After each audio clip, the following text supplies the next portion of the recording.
بسم اللہ الرحمن الرحیم۔ السلام علیکم میرے محترم بھائیوں اور بہنوں۔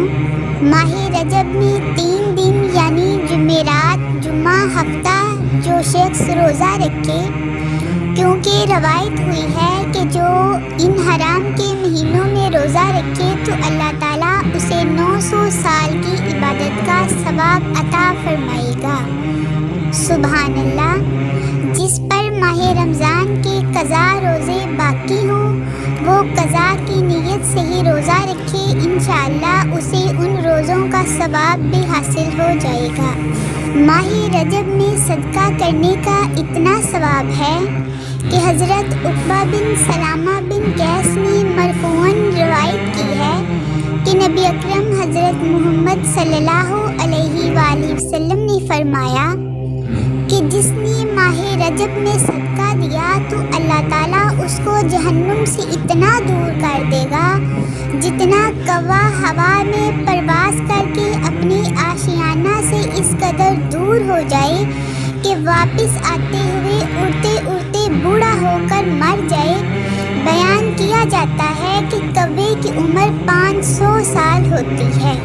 معراج کی رات مکہ مکرمہ سے بیت المقدس کی طرف جاتے ہوئے راستے میں حضرت جبرائیل علیہ السلام نے نبی اکرم حضرت محمد صلی اللہ علیہ وآلہ وسلم کو 3 مقامات پر نماز پڑھنے کے لیے کہا اور آپ صلی اللہ علیہ وآلہ وسلم نے نماز ادا فرمائی۔ وہ 3 مقامات یہ تھے: مدینہ منورہ میں، طور پہاڑ پر اور بیت المقدس میں۔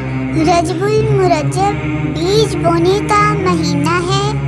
شعبان المعظم آبپاشی یعنی پانی دینے کا اور رمضان المبارک فصل کاٹنے کا مہینہ ہے۔ لہٰذا جو رجب المرجب میں عبادت کا بیج نہیں بوتا اور شعبان المعظم میں آنسوؤں سے سیراب نہیں کرتا وہ رمضان المبارک میں فصل رحمت کیوں کر کاٹ سکے گا؟